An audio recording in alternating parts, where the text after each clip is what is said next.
Hello mga katumbok! Welcome back po sa Katumbok Tips and Tricks. Yan, ang pag-uusapan natin yan mga katumbok, international sa banda. Kasi marami po nagtatanong sa akin, kasi napapanood nila, sabi niya, Idol, bakit ganun tinamaan naman, foul? Tinamaan naman, kitang-kita sa camera, gumaganon pa, Kasi nga, international sa banda. So ano ba yung pagkakaiba ng local? Tsaka international para hindi po kayo nalilito. Lalo na po yung mga nagsisimula pa lang sa bilyar, talaga magtataka ka talaga, Pero bago yan mga katumbok, gusto ko munang batiin at i-shoutout po itong si Boss Lizer Ladia, ang owner po ng Malusing Billiard Hall, dyan po sa Santa Cruz, Davao del Sur. Yan, gusto niya rin i-shout at pasalamatan yung kanyang mga loyal players na talagang dun lang naglalaro sa kanyang mesa. Ayun ang maganda sa may-ari ng bilyaran. Ibig sabihin lang po niyan, magaling yung management sa bilyaran, lalo na yung may-ari. Napakabait siguro niya ni boss. Laging asikaso sa mga players.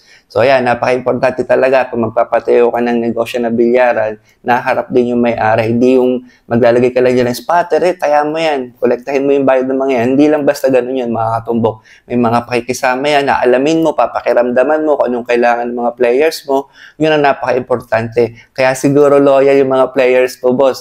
At gusto niya rin ipa-shoutout na rin, syempre, yung kanyang may bahay, si Madam Alabel, yung dalawa niyang anak, si Ali at Ellie. At eto na, pwede nyo pong dayuhin yung kanilang star player doon, yung house player nila, na si Pau Pau, ang number 1 ng Santa Cruz, ha?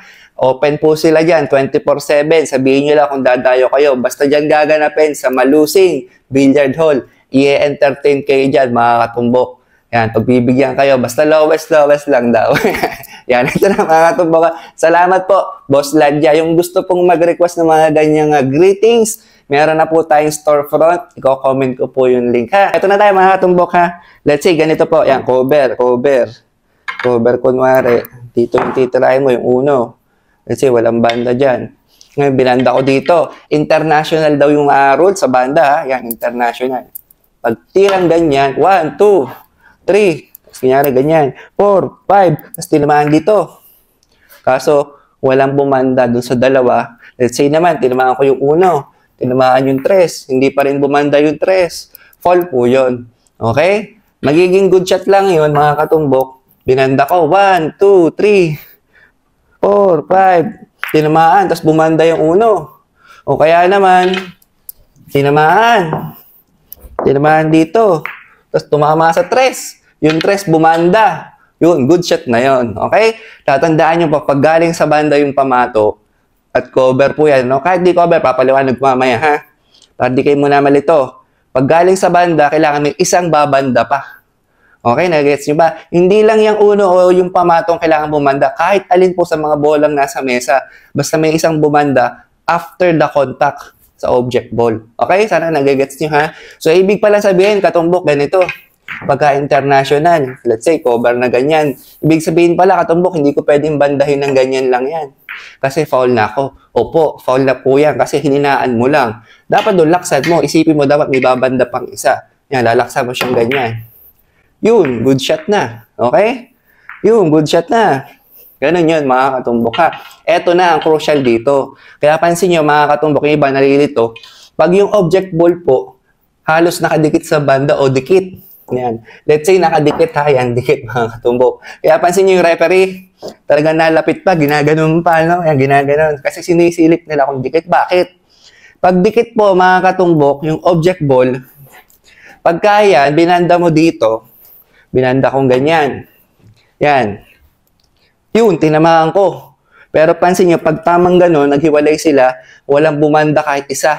After the contact, foul na po yun. Kasi, ba't foul? Kasi po, dikit.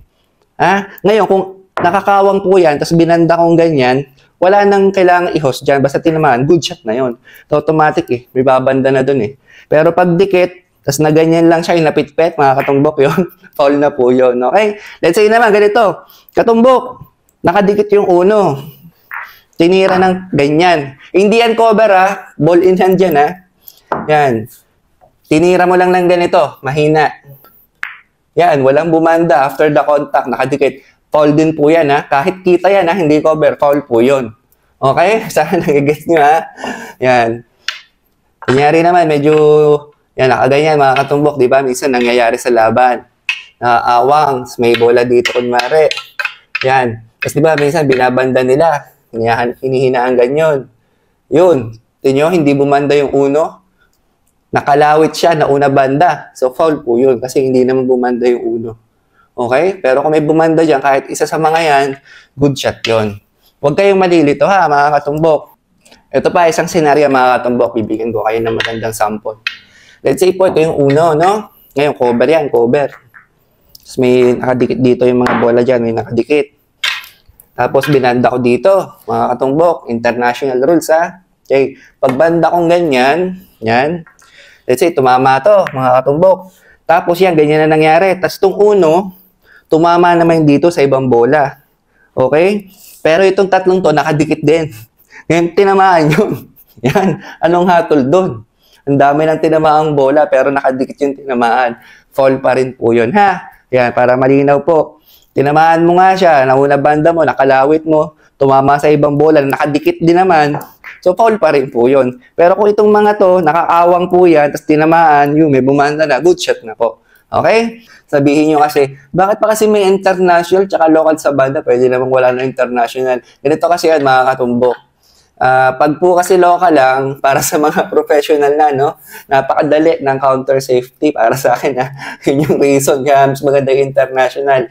Let's say po, local lang. So, ibig sabihin, pwede kong bandahin to ng ganito. Pwede kong i-counter yan, di nyo, madali na i-counter. Pag tinamaan nyo lang halos kalahati lang, pwede na yung mga cover, mga katumbok. Yun, di ba? Ganun kasimple ang placing pagka local lang. Hindi kagaya ng international, hindi mo pwedeng gawin yun. Kasi kailangan laksan mo yan. Kailangan may babanda dyan. Yan. Yun. Kailangan ganun. Ganun ang international, mga katumbok. Hindi rin basta-basta. Pag local lang, ganun, makikita nyo, ang dali lang ng safety. So, yan ay isang dahilan kung may local na international po. Kung yung sa mga beginners lang naman po kayo na naglalaban, local na lang po muna kayo para hindi na kayo mahirapan, ha? So, yun, para po hindi kayo nalilito, ha? Ulitin nyo na lang yung video pag nalilito pa rin kayo. Sa una talaga, hindi mo masyadong magagets yan. Okay? So, yun po, sana nakatulong ako, mga katumbok. See you next time sa ating katumbok tips and tricks.